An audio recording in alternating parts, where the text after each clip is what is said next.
Hello there, podcast people.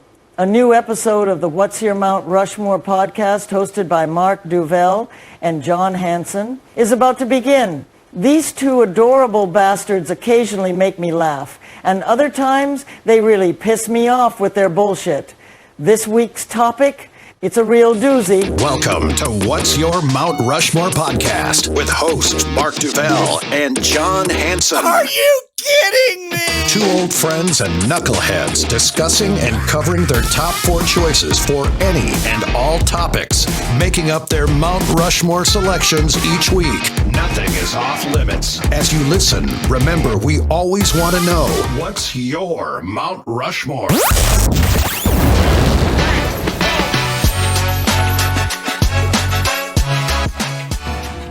Hey friends, thanks for coming back. We got a sort of a mysterious topic for you today on the What's Your Mount Rushmore podcast. I am a host, John Hansen. I am the other host. No mystery there. I'm Mark Duvel, and we are going to peel back the curtain, and we're going to explore John and I's Mount Rushmore, our top four unsolved mysteries. Maybe we can solve a couple of them here today. Yeah, maybe what I think's an unsolved mystery, you're like, hey, dumbass, they figured that out like 23 years ago. Dipshit, the world is round, okay? Well, now I got to redo my list. I know that's funny, and we joke about that. I truly feel for the people, and there are people that actually believe the world is flat. There are people that actually, to some degree, have some intelligence, but yet they believe the world is flat. The people who don't believe the earth is round, I really don't know what they're getting out of that. I think it's just attention-seeking behavior, quite frankly. Yeah, you could be onto something. I don't know. I wish we could all just kind of in unison just stop giving shitheads like that attention, because it's ridiculous. You're foolish. Grow up. The world is not flat. They really did land on the moon. Let's get some of that stuff out of the way. Yes. Beyond that, I don't know. I guess those are the two that I know for sure. After that, I don't know. Maybe there's some other stuff out there that is a little weird. Well, and that's not to be confused. We are diving into unsolved mysteries, not conspiracy theories. That's a totally different animal, and maybe we'll get to that at some point too, because there's certainly an abundance of conspiracy theories, some of which kind of make you raise an eyebrow once in a while, going, "Huh, okay, what if?" Mm-hmm. What if that's not just a theory? Yeah. I get it. But then there's people who, like, that's how they make their bacon, is just by spreading nonsense. Exactly. And I think that's where a lot of conspiracy theories come from. It's somebody who's entertained by spreading something that they even personally know to be bullshit, but they're entertained by it.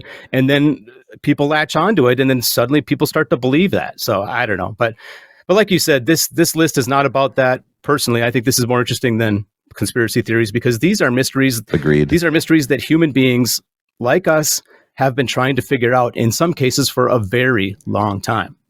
And they're mysterious and interesting, and they do make you scratch your head, and it's the cause for pause. You're like, what? Right.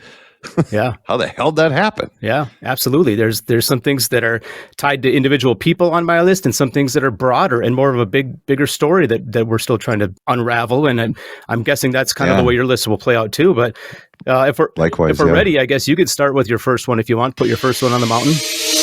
Tonight, the season premiere of Unsolved Mysteries.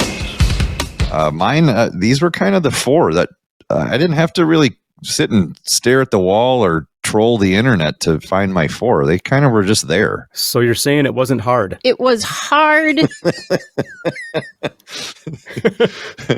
I'm going to get started with a story that kind of has always fascinated me, for the very reason that it ties two big things in American culture together, and that's the mafia and the Teamsters. Okay, yeah. And I think you can probably figure out where I'm going with that one. I am, yes, indeed, talking about the former president of the International Brotherhood of Teamsters, the IBT, Jimmy Hoffa. Yeah. And, and again, he was the president of the Teamsters from 57 to 71. And obviously, he's notorious for his alleged ties to organized crime, yes, meaning the mafia, and the reason he's being discussed today, his disappearance under very mysterious circumstances on July 30th, 1975, right outside Detroit. Mm-hmm. And in my opinion, and why this has always fascinated me, and yes, there's movies and there's documentaries, and I just think it's amazing because it seems like it's possibly the highest profile successful mob hit of all time, but we just can't commit to that because we don't know. Yeah. And if it was a mob hit and they did dispose of Mr. Jimmy Hoffa, my God, did they do a good job then? Because no one knows. No. And even if there were people who knew, who maybe were even hands-on, maybe they were the guys, they were the people who got the order, go take care of Jimmy and let's fix this problem we've been having with the Teamsters and him wanting to get back involved, and he's making a little too much noise. And it's just all the circumstances and it's all the evidence that leads up to there is zero trace of what happened to him. It's like he was seen 1 minute and not the next. New developments in one of America's great criminal mysteries, the disappearance of former Teamsters Union boss Jimmy Hoffa. According to his family, former Teamsters president Jimmy Hoffa is missing. The family made the missing persons report this morning. After 34 years, can this mystery ever be solved? There's documented phone calls to his wife, to his office. There are eyewitnesses that say they saw him around the time that he was making calls on a payphone to his wife, and he was supposed to allegedly be meeting with two guys from the mob to try to work out some kind of a peace deal, to rearrange whatever the hell was going south between Jimmy Hoffa and the Teamsters. Yeah, because he was trying to get back into good graces with the Teamsters because he'd been on the outs with them for a few years since he had been president. I do have a theory about it, and it kind of involves maybe the conspiracy thing. I think he may have been abducted by aliens. That's what I think. Buzz, look, an alien! Where?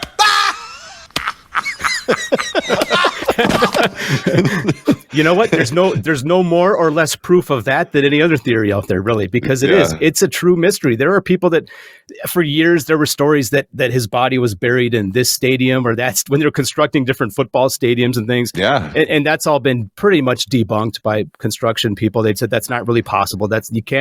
It's a fun story to tell, but it's not really a possible thing to have happened. And of course, being 50 years old, anybody who had personal knowledge of what happened is probably dead now too. So the stories have probably all died with them. Yeah. I don't think we'll ever really get to the bottom of it let's say they were to find truly his remains, his body. Yeah. It wouldn't be his body anymore, obviously, but if they found him, okay, they're going to run it through every forensic test known to man. Yep. I don't know if all it's still going to prove is that was Jimmy Hoffa. But what happened to him? Yeah, because whatever's left is just bones, and it's not going to paint a very good picture. But finding him though would at least be something. That at least would get us on the path of maybe starting to think about what happened. But for now, it truly is an unsolved mystery. It's an unsolved mystery, but the safe, dangerous word, which we've all been raised to believe, don't use this word, it can get you into trouble, is the word assuming. But I am assuming that, yes, the mob took care of him. Right. And they just happened to do a really good job of it this time. Yeah, they did. They did a really good job. They probably needed to because of how high profile and how powerful he himself was. It was a very if indeed it was a mob hit, it was a very successful one. The body of Jimmy Hoffa was uncovered in a field today outside of a canine training center in Buffalo, New York. Bruce Nolan was the first on the scene. Thank you, Jane. As you can see behind us, the body is being carefully exhumed and will be transported to a medical facility where DNA testing can confirm the identity. That, however, merely a formality at this point, as in a bizarre twist, the body was found buried with a birth certificate and complete set of dental records. Whoever knows, either, like you said, they died with this secret, or they're just not ever going to reveal the secret. Or the answer of what the hell happened to Jimmy Hoffa. They would have revealed it by now if they were going to. If indeed they were still alive, they'd be very old men at this point in time. So, it's an interesting. I've always been fascinated by that one. I didn't actually consider it for my list, but I do love the speculation. And of course, the movie The Irishman is all about that tells who knows, maybe a fictionalized version of some of the things that happened, because it does spell out, you do kind of see what happens to him in that movie. It was a Martin Scorsese movie, but I think, and I didn't really research that. Was that just somebody saying, this is what I think happened, let's just film it? I believe so, and I think Martin Scorsese must have bought in to some degree, because he did. He put a lot of time, energy, and that ended up being a great movie. Yeah. If you ever have a whole weekend to burn, you can watch it all. Yeah, it is a long movie. Yeah, and there was another movie too that Jack Nicholson played Hoffa. It's called Hoffa. Oh yeah, I remember that. Yeah. That's a great pick. And it actually, I'm going to switch my order around a little bit, because that kind of is a good lead-in for a pick of mine, because it's also one that got the Hollywood treatment in a very, very big way. This was, my first pick is, I'll just call it The Escape from Alcatraz, which was the actual escape happened on June 11th, 1962. And reason why I mentioned that it got the Hollywood treatment is there was a movie in 1979 with Clint Eastwood, and it's a very, very good movie. I think I saw that movie when I was a kid and didn't really understand the gravity of what Alcatraz was and what happened. I just thought it was kind of a neat story about some prisoners that escaped. And I probably didn't even realize it was a true story or based around a true story. It's pretty wild. But yeah, in more recent years, I've found my way back to that mystery, and I've watched a lot of documentaries. I know you're very familiar with it. You're very familiar with Alcatraz in general. I do. We're not going to get into it, but yeah, I have a pretty famous story that occurred while I was still working at KFAN with the Power Trip Morning Show, and we did a morning show broadcast from the chapel inside Alcatraz, and that already is cool. Yeah. But what was really cool was it was a small group of us, 10 listeners with a guest, and then us, the staff. We took a ferry boat to the island, and we arrived around 2:30 in the morning at Alcatraz because of the time difference, and we had to set up and engineer the actual live broadcast. Well, by doing that, when we got there and you pull up to that, it was one of the most eerie out of a movie scenes I'd ever seen. It was foggy, it was night, and it's Alcatraz. Yeah. And, we unload all this equipment and all of us get off, and there's one security guard. That is it. And he shows us to the chapel, but we also had access of the entire prison. And I mean the entire prison. No one was there. He gave us flashlights. And for those of you, I didn't set up the broadcast when it comes to the engineering part. Our engineer, his name was Eric Eit, a.k.a. Juicebox. He was with me. And we literally had, once we got the broadcast up and rolling in the chapel, we had free reign to go wherever we wanted on Alcatraz. And it was even cooler that later than when the broadcast was over, we got like a really extra special VIP tour where we got to go into areas that even like the quote unquote VIP tours that do take place at Alcatraz, This was so much different. And it was just a cool experience, and how creepy of a place it is. But more importantly, tying back to why this is probably your pick, after having that kind of access and time spent there, how the hell anyone would ever escape is unbelievable to me. It's an unsolved mystery indeed. And so is this not on your list then? Because I kind of thought maybe it would be because of your Alcatraz tie. It was certainly in consideration, but it was right there. It's probably my first honorable mention, so we can just get it all out of the way now. Very good. Well, for people that don't know, what happened that night on June 11th of 1962, it involved 3 inmates that escaped. One of them was Frank Morris, and then there was 2 brothers that were in prison together, Clarence and John Anglin. They had been working on this for 6 months. And during the course of 6 months, there was a little ventilation grate, call it a vent or a grate in each of their cells. And they were chipping away at that grate and making it wide enough over the course of 6 months for them to squeeze their body through. Because behind the cells, there was a big utility corridor.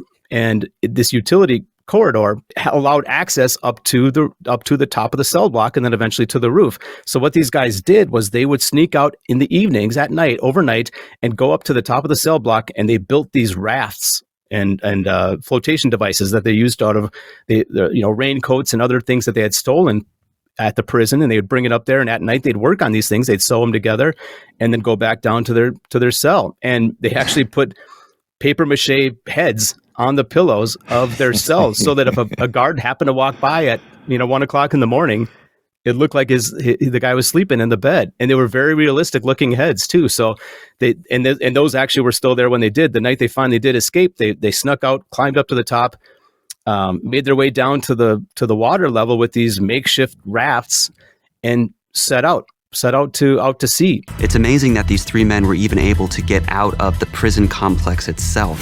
Alcatraz had the reputation of being the most secure prison in the country.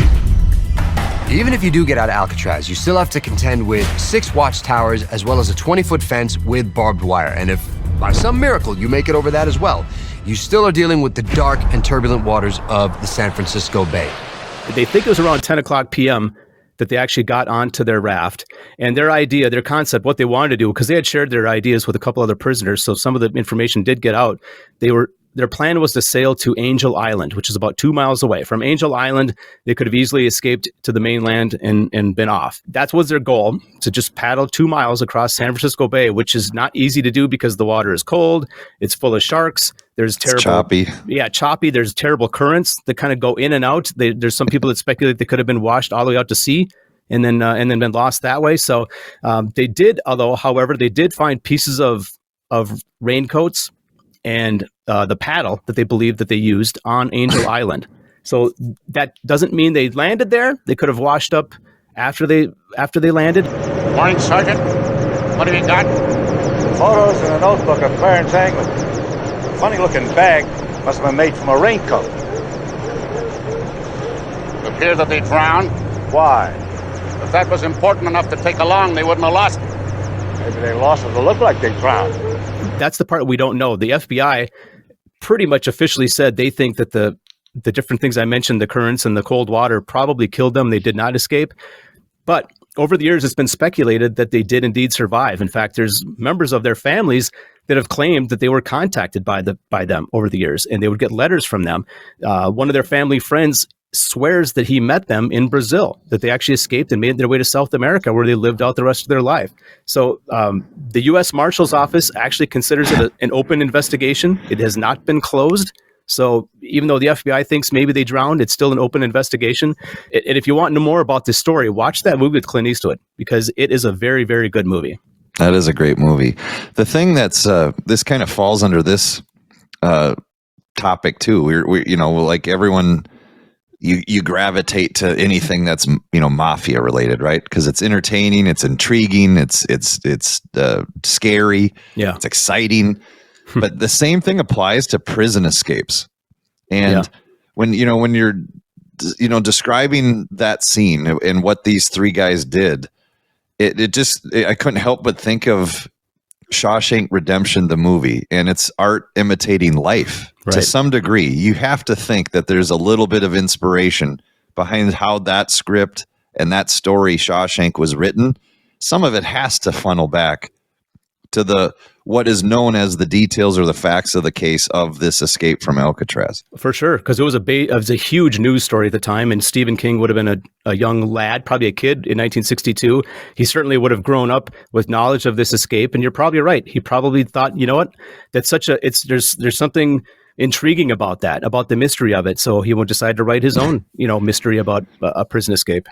Especially that prison, because it was specifically designed to be the unescapable prison of all prisons. It's the highest security that was offered at the time. Exactly. It was supposed to be unescapable, I guess you could say. It ain't going to happen there, man. and these three somehow did it. Although we don't know for sure that they survived getting to the island. Personally, I think they probably did. I honestly think they did. I think there's a good chance that they were the ringleader, who's the guy that Clint Eastwood plays in the movie. He was a very, very smart guy. He had a very high IQ, and was the guy that brought all this stuff together. Who knows? It's a mystery.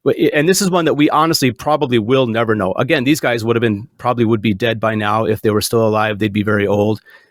So anybody that had any contact with them in the last 60 years could be dead too. So I don't think we'll ever have this one solved.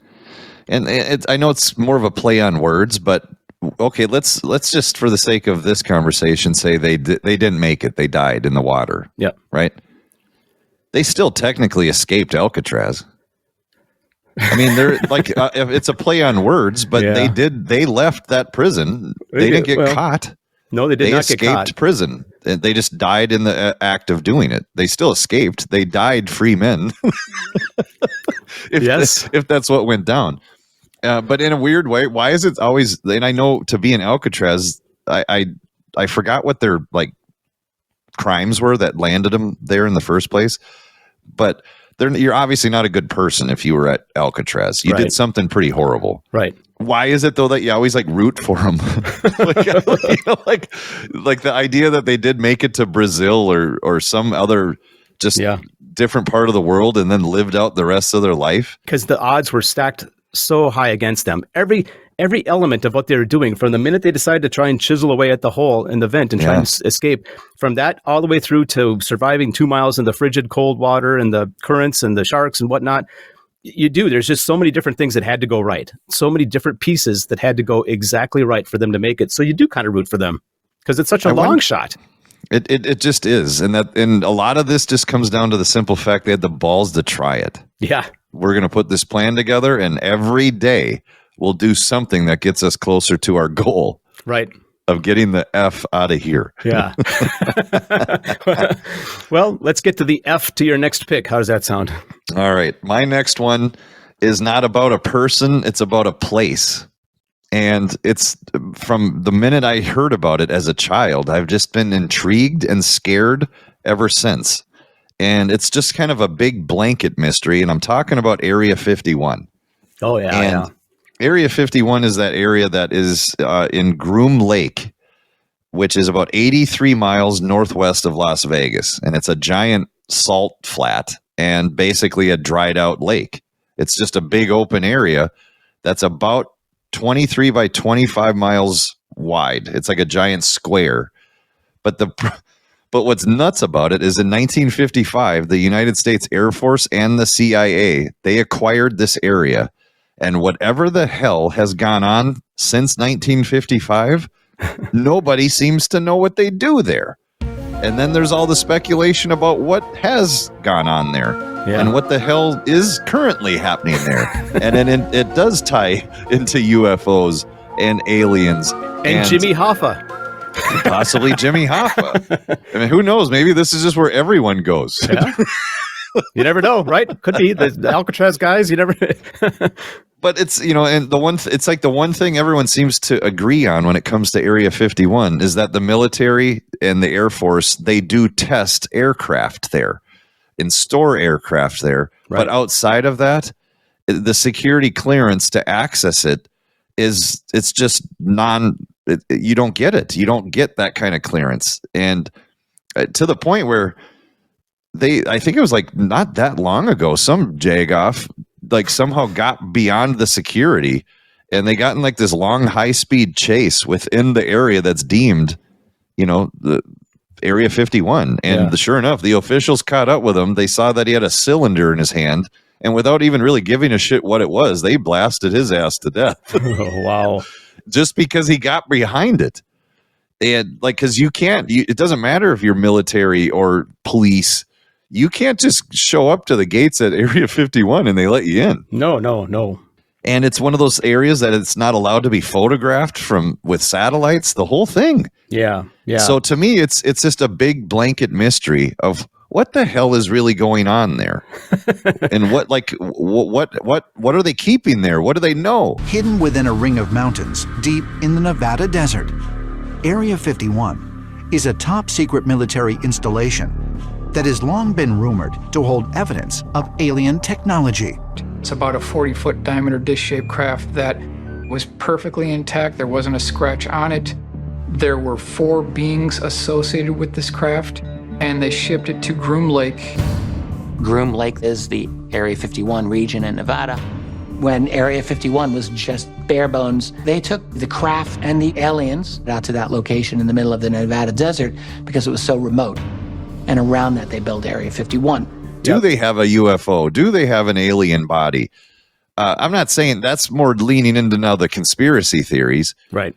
But when you don't know, that's why conspiracy theories grow, is because if you don't have the facts and you don't have the data to support something that's material fact, then the stories are just going to build and build, and they're going to get more exaggerated, just like the telephone game.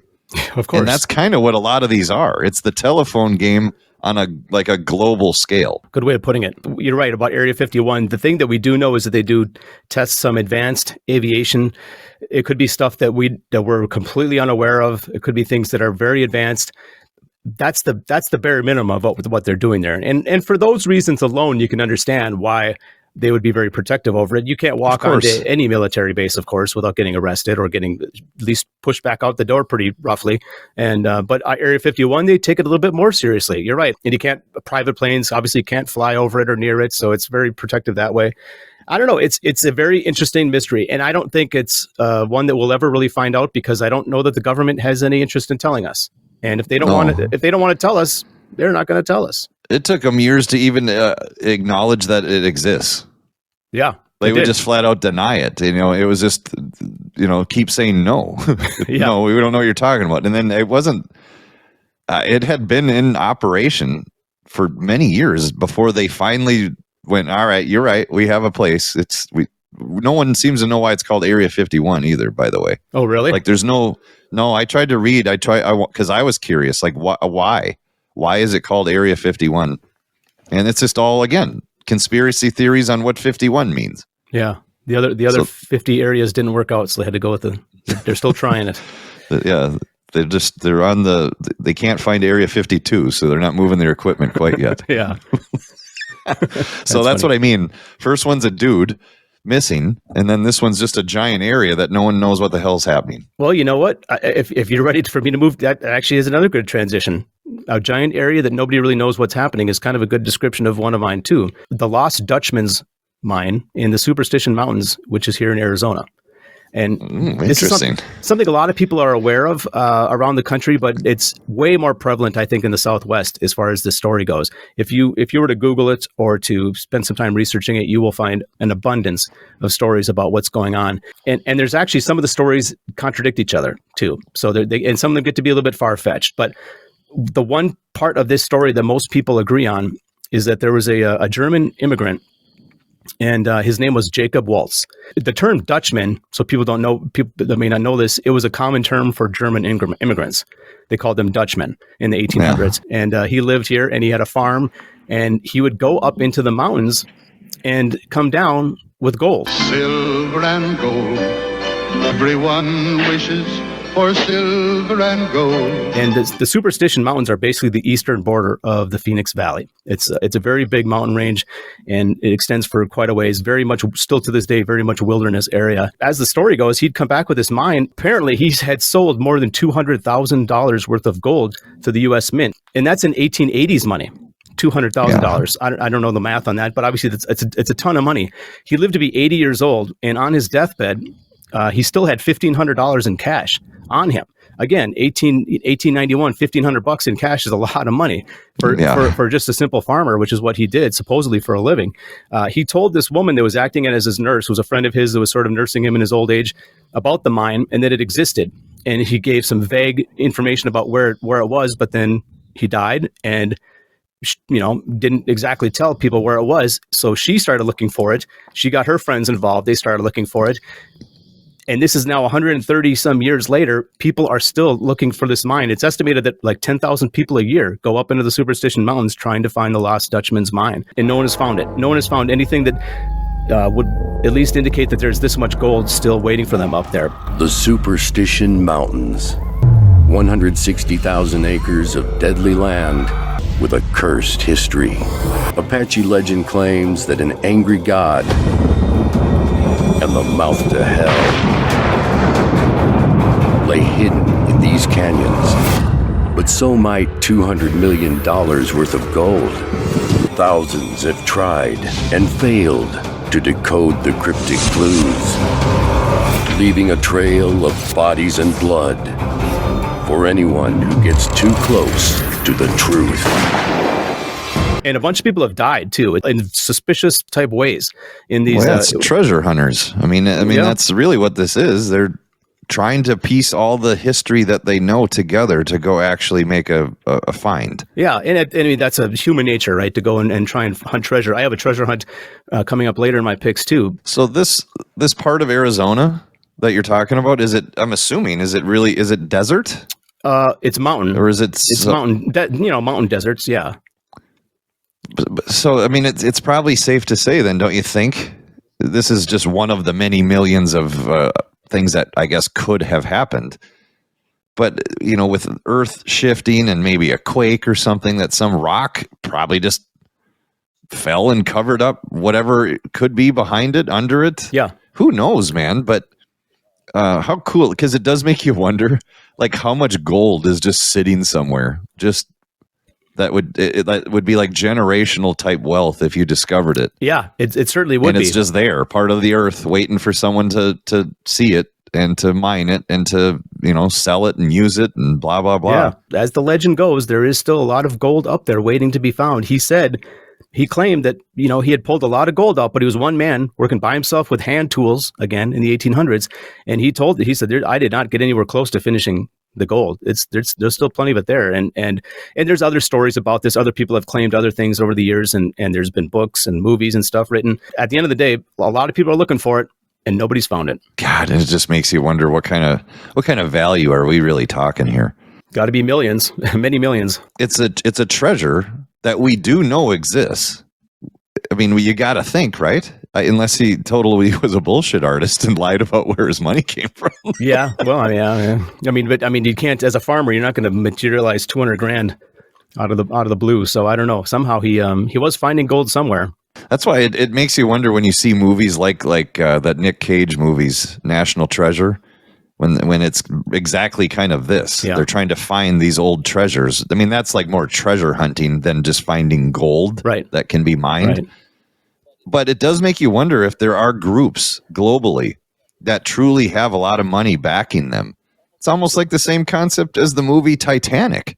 Look how much money that someone invested to see if they could go find that safe that they believe through historical, documentation that the heart of the ocean, that diamond that was like the size of a golf ball was in that safe. Right. There's other treasure hunts like they do that in the deep sea with old sunken ships too, like especially off the coast of Florida and in the Caribbean. There's all kinds of old Spanish galleons that have, and they have found a lot of them, and they've pulled tens of millions of dollars of gold and silver and jewels off of the ocean floor. That's a good pick, man, and I like how specific it is, and I like that it ties to now the area that you live near. Yeah, we've been in the Superstition Mountains a handful of times. It's beautiful. It's absolutely stunning. Out there. It's one of the most pretty areas of Arizona.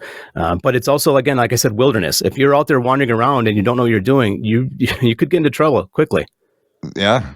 Yeah, you can get off the beaten path awfully quick. Good one, man. Well, I'm gonna reveal my third pick. And my third pick now is going back to an unsolved mystery that ties to a guy. And I am talking about Dan Cooper. At least they think that's what he's known as, and that is D.B. Cooper. Oh, ding, ding, ding, ding, ding. We have a match. We got a match. So it's funny, you talk about Alcatraz and the escape, and that it was, for me, an honorable mention. This is actually what bumped that. Yeah. It's the story of D.B. Cooper.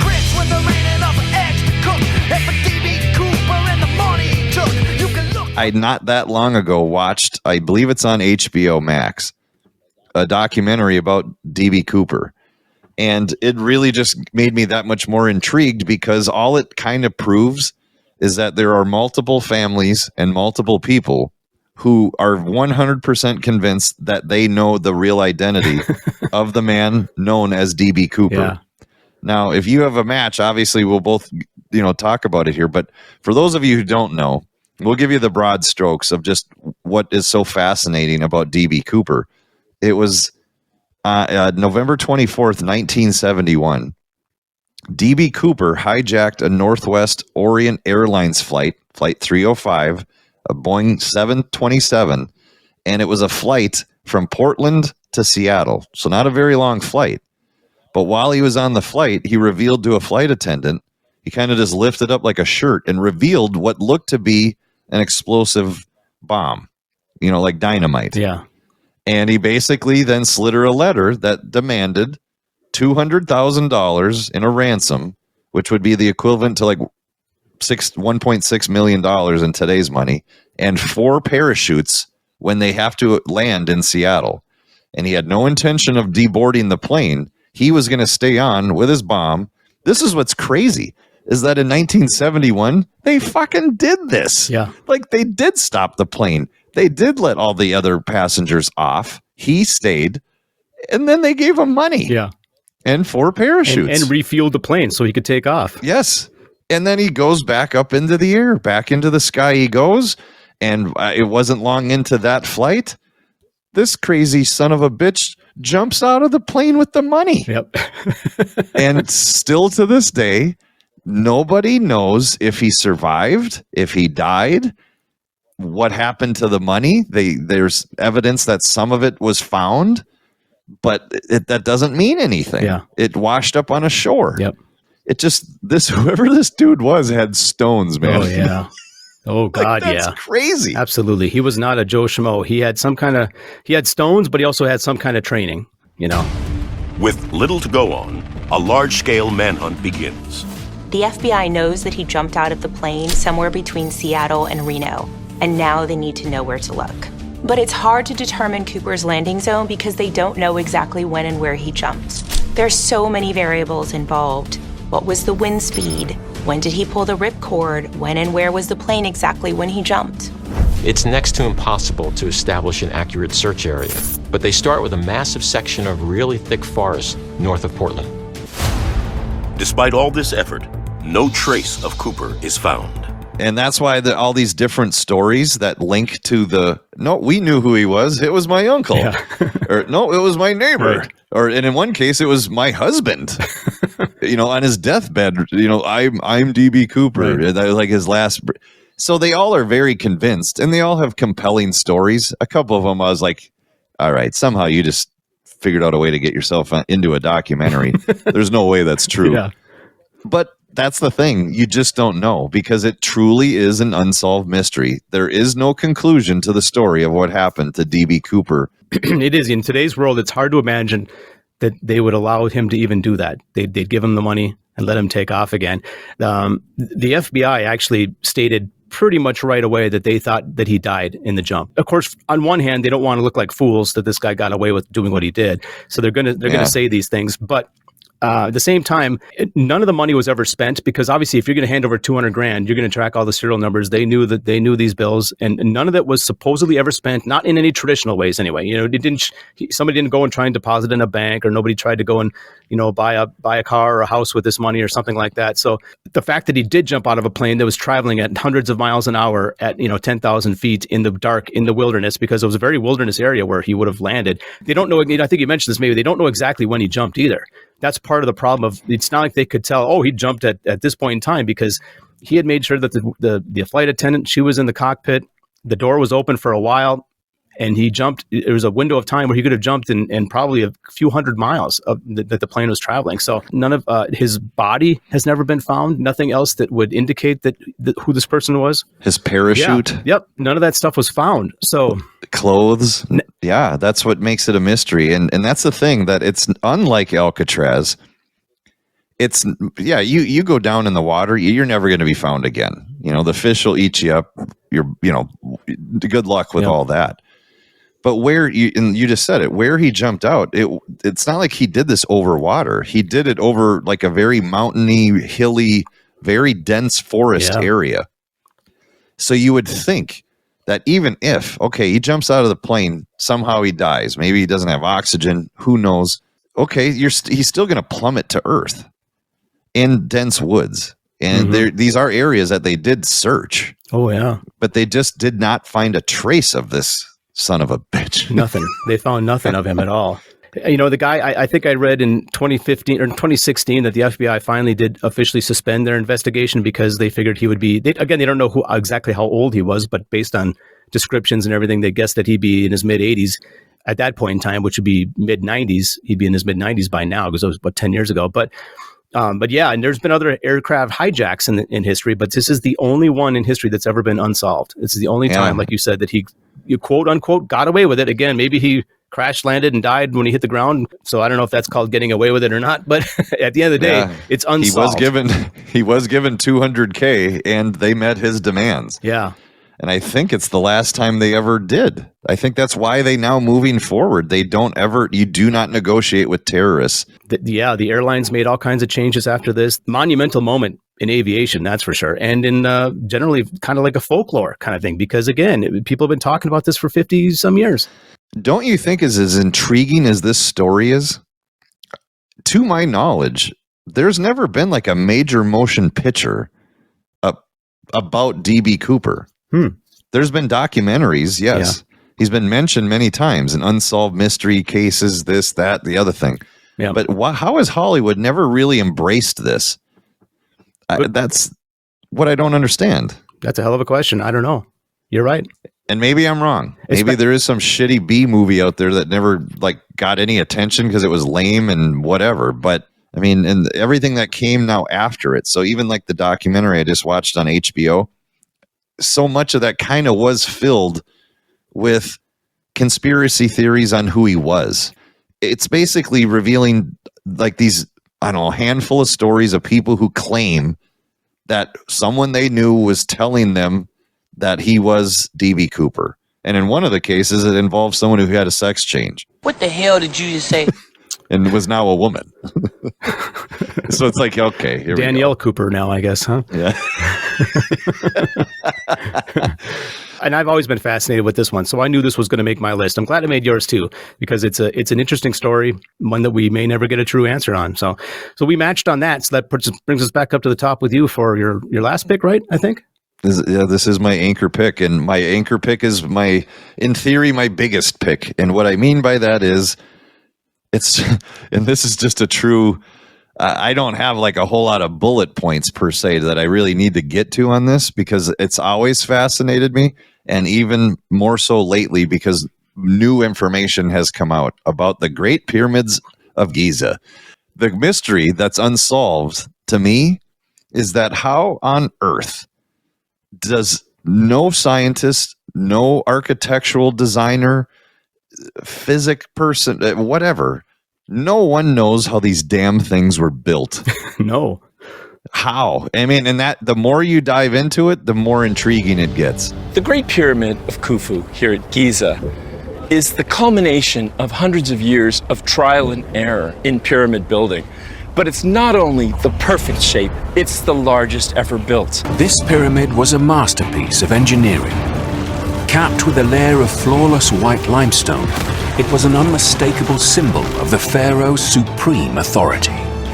The incredible scale of his tomb suggests Khufu wielded remarkable power, but very little is known about the king himself. What I meant by the recent development is they somehow, through like sonar or underground ways to measure things, they found these giant pillars that have like almost corkscrew material that go into the earth, like thousands of feet deep under the pyramid. Oh boy. And it's attached to it. Like, who the hell did this and how? Aliens. I mean, for God's sakes, man.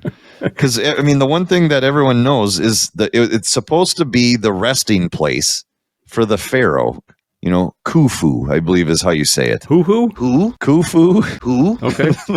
You. Boo you. Screw you, foo-hoo. Who? Yeah. But he had, he was a pharaoh that ruled that part of the world back then. And what just doesn't add up is when they suspect it was built and how old the structure is.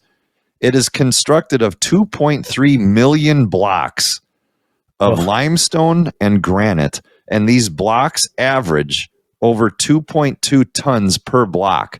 Some of them even get as heavy as 80 tons. What the hell is moving that kind of weight around back then? And they always say, well, it was slaves. What? Come on. What kind of physics are slaves using? And more importantly, all the blocks were from a quarry over 500 miles away. So then there's that. Then there's that. Like, come on. But what's even eerier is there's more pyramids in other parts of the world that are the same type of construction. Yeah. Now, how the hell explain that? Yeah. How did the word travel from Egypt to Mexico? Yep. It just doesn't make sense. It doesn't. And why a pyramid? I mean, this is one of those categories where it's the most appropriate question that you can ask about the pyramids. It's this question. What the fuck? Watch your language in front of the lady, punk! And that's why it's an unsolved mystery to me. And it's why I'm ending with it's kind of my biggest one. Because we'll live our whole lives never really knowing what the hell those pyramids were all about. No, we're not going to know, because any one of those pyramids, even the smaller ones there in Egypt, would be massive construction projects in today's world with the technology we have today. And then you're talking about basically the most advanced technology they had back then was a wheel. I mean, that was like that's what blew everyone away. Look at this round thing; it makes things roll. And yeah, that was cool. Now make this 50-ton block that somehow you cut using what, by the way? Yeah, it is absolutely stunning. I'd like to see them in person someday. I think that'd be fun to do. Well, I've seen one that's really similar in Vegas. Viva Las Vegas! How did they make that one? It's got a light on the top even. I was walking around asking everybody until they threw out. I'm like, how did they build this? A great mystery. Honestly, I didn't even think of it for my list. And I don't know why, because I don't know how to solve that one. It's unsolved and I'm never going to come up with an answer. So, and that's the thing. It's different from like an event. You know what I mean? Like Escape from Alcatraz, Hoffa disappearing, D.B. Cooper hijacking a plane. These are all events. Right. But for me, the biggest mystery of all of them is how the hell did these pyramids get here? Well, and it is a global mystery. You're right. Because people have been talking about it for thousands of years all around the world. And we're no closer to an answer now than we ever have been. That's why I just want to sum it up by it's just one of those true wonders of the world, but it was constructed by some being, whether it's humans or whatever. Very good. I like that pick. That's a good one. I'm going to end with my biggest pick as well. Mine is also something that's very old, not nearly as old as the pyramids, but it's a very old mystery that a lot of people have been trying to figure out for a long time. And it's the mystery of Oak Island in Canada. Okay. I'm vaguely familiar, so I'm interested to see what you got here. So for those that aren't familiar with it, there's a very popular TV show on the History Channel called The Curse of Oak Island. It's been on for 11 seasons. I've actually been fascinated by this island going back to the 1990s. I read an article in Rolling Stone magazine about this thing in the 1990s, and it blew me away, what was going on with this.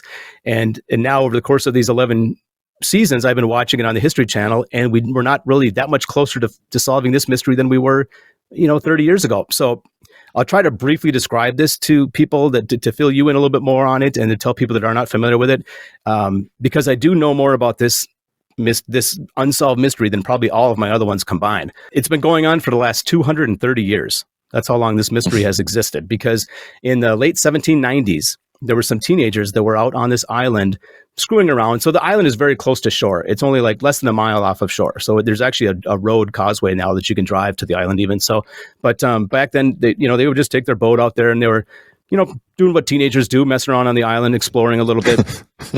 And rolling doobies. Rolling doobies! Maybe. Those 1790s doobies.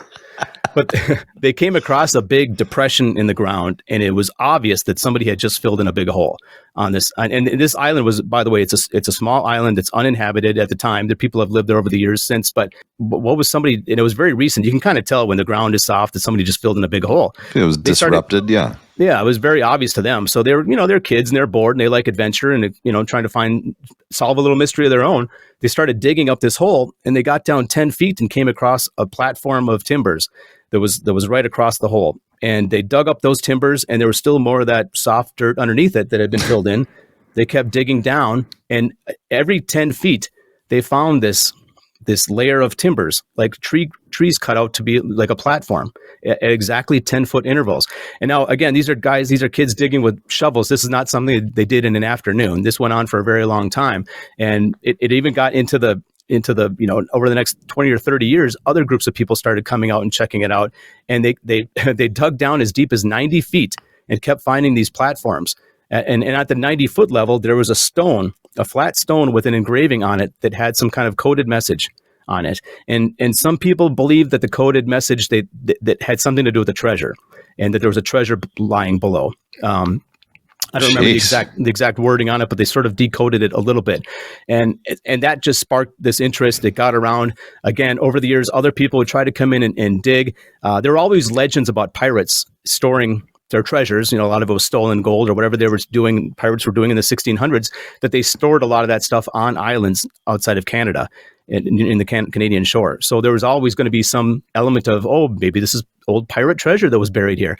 And again, now we're getting into the 1800s, and they kept digging. And as they got deeper, seawater would come rushing into the hole out of nowhere. And they could tell it was seawater because it was salty. Yeah, and this is an island which has groundwater like islands do, that's fresh water.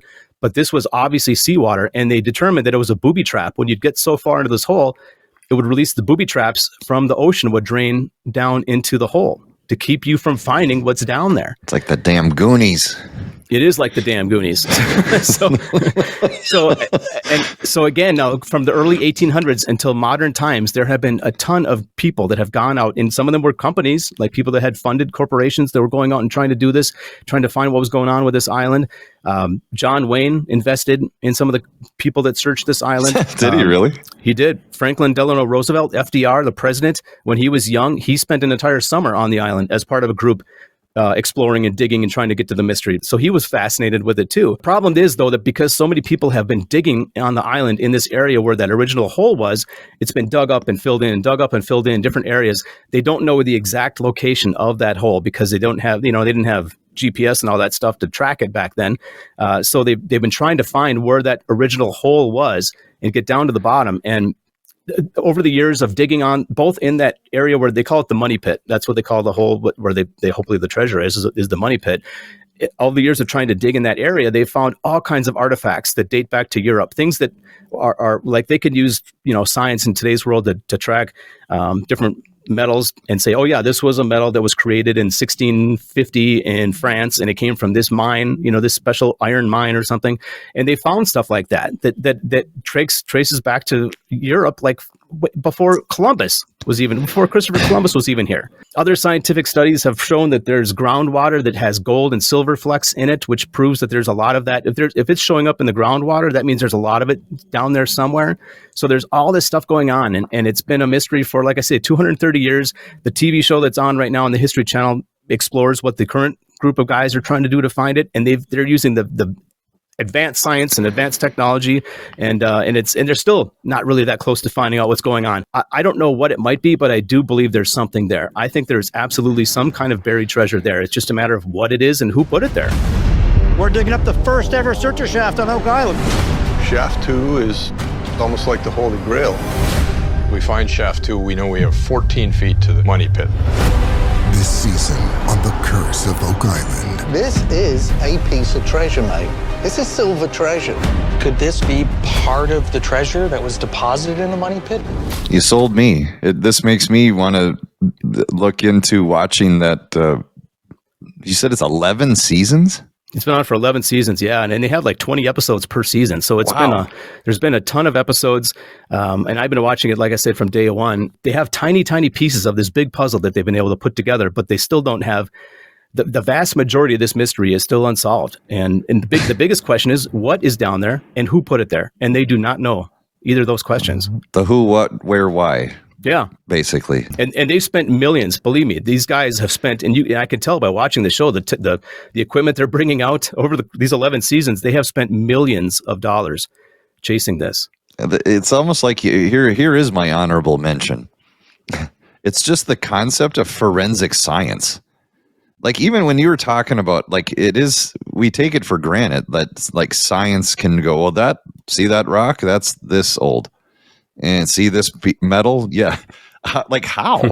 To me, that is a mystery. It's just not unsolved because it's science. It is. Well, it's overwhelmingly intimidating that there's that kind of data and technology that can prove things. All right. Well, that's my list.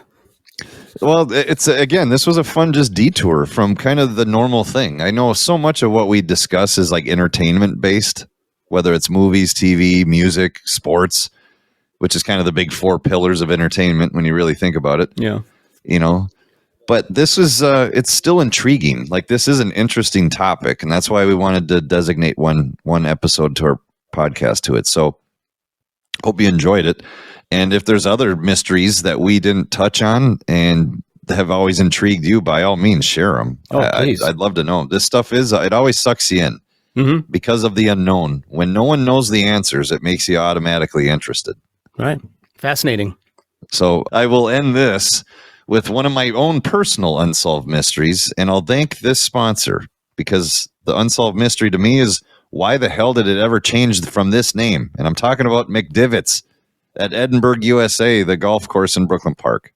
It used to have the most appropriate restaurant called McDivitt's, to the point where even in their pint glasses, they'd give you a beer. It was a glass mug with a handle, and the mug was shaped like a golf bag, for God's sake. And they keep changing the name now every other few years, and it's never going to be McDivitt's. Huh?